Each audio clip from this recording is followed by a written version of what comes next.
On Sunday, Hezbollah killed 4 Israeli soldiers and injured dozens more when a drone made it through Israeli defences to attack an army base.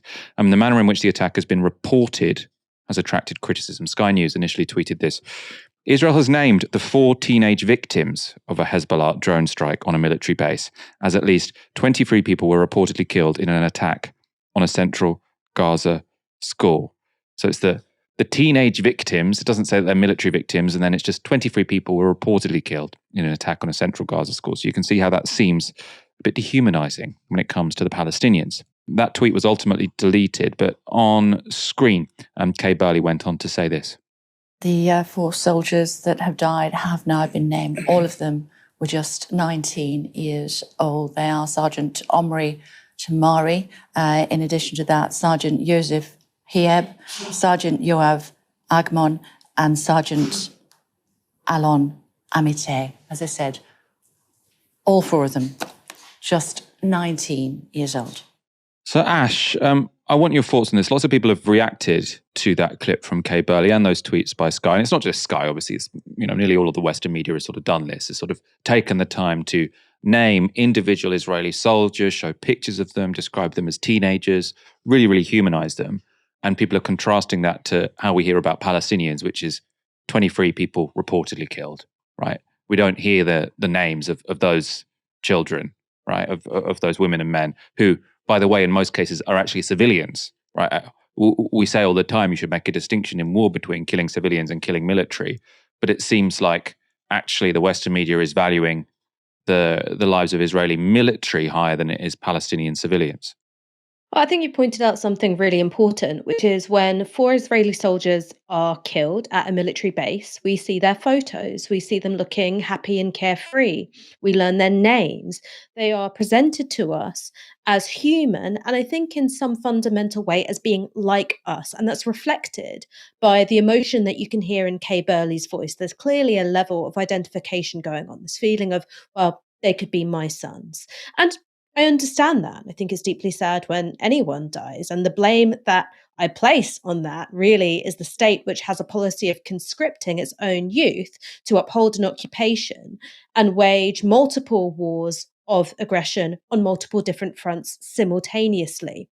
What I'm interested in highlighting isn't just the racism, and I think it is racism involved, in these 4 soldiers being presented to us as fully fleshed human beings, whereas Palestinians and Lebanese are just numbers.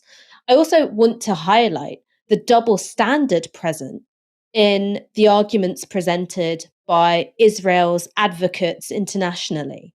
So when a densely populated civilian area, whether that's Beirut or the open-air prison of Gaza, is being bombarded by IDF forces, when water, fuel, food, medicine is being cut off to the entire population of Gaza as it was at the beginning of this genocide a year ago.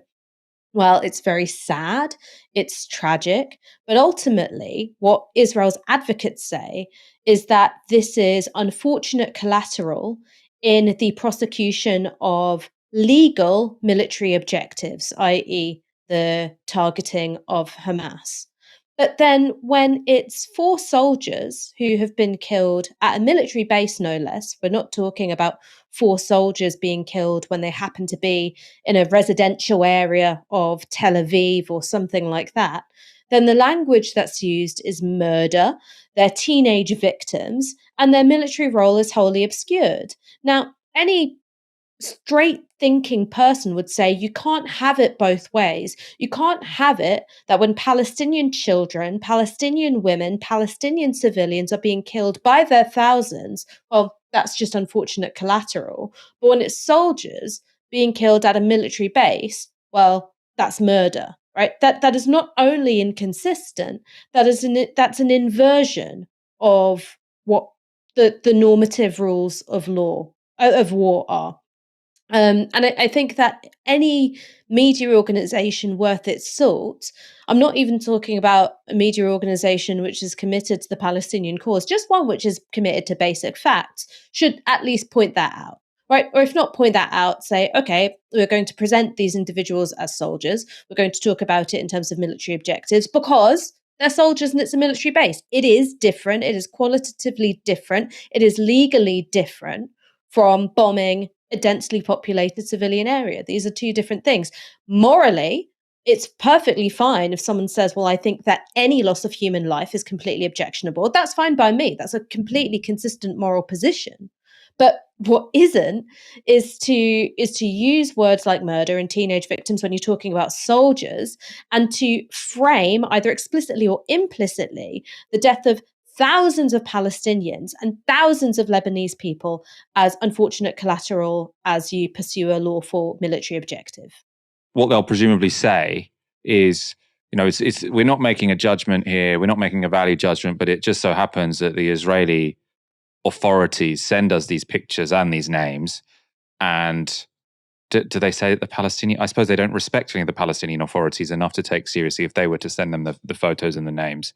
I mean, do you see what I mean? Do you think it's based on sort of an overt bias or sort of laziness, which is just, it's easier to get this information from the Israelis because they will, they have a very effective sort of PR team and PR system, essentially? My response to that question, Michael, is a sort of yes and a no. So yes, it is a lot more difficult, especially considering the destruction of, the governmental infrastructure in Gaza. It is very, very difficult for, the individuals to be identified, for that to be corroborated, and for that information to be released internationally in a way that, I understand journalists might feel that they're able to rely on. That's why there's a lot of contestation of the official figure of the number of those killed since October 7th in Gaza, because since October 7th, what you've had is a destruction of much of the healthcare infrastructure and also destruction of the sort of record-keeping infrastructure in Gaza, meaning that it's likely that the number that we have, which is about 40,000, is an undercount of the people who have actually died, because the mechanism we have to keep track has been destroyed.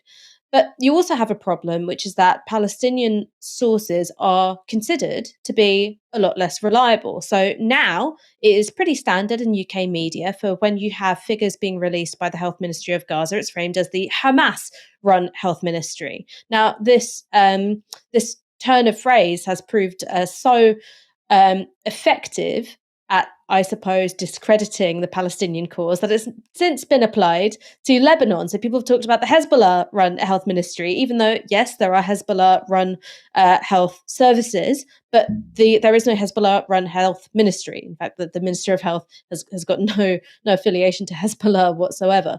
But that's still been repeated verbatim as though it is a fact when it's far from a fact by international media sources.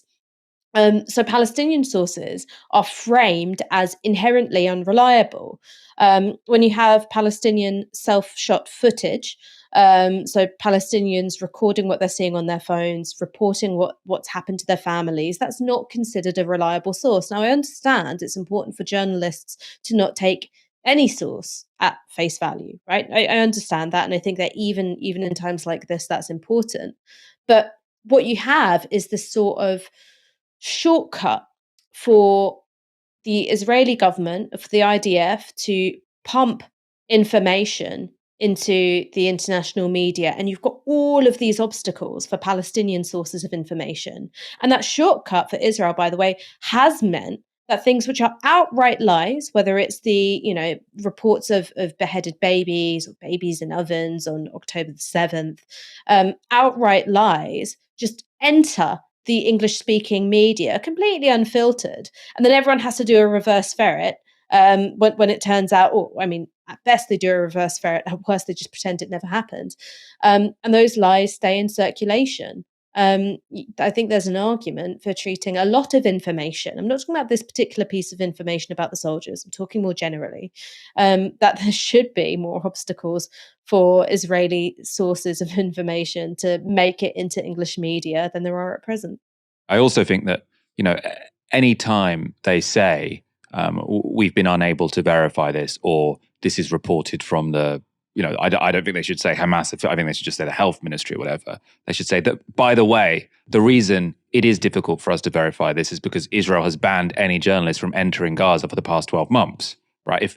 If the excuse of the Western media is to say it's harder to verify and collect the evidence directly from Gaza than it is when the event has happened in Israel, then explain why, right? It's not because of some sort of natural difference between those two places. It's because Israel is banning journalists from entering. So I see why sort of journalists want stuff verified before they repeat it. But if they're unable to verify things on the Palestinian side, explain why. Because Israel won't let any journalists in, right? If they did that every time they said that, if they said 42,000 people have been killed, that's according to the Palestinian Ministry of Health. Journalists haven't been able to verify this because no one has been allowed to enter Gaza. No Western journalist has been allowed to enter Gaza for the past year. And actually, many humanitarian organizations think it could be much higher. That would, if you want to give a clarification, if you want to give a qualification to be really careful, then say all of those things as well.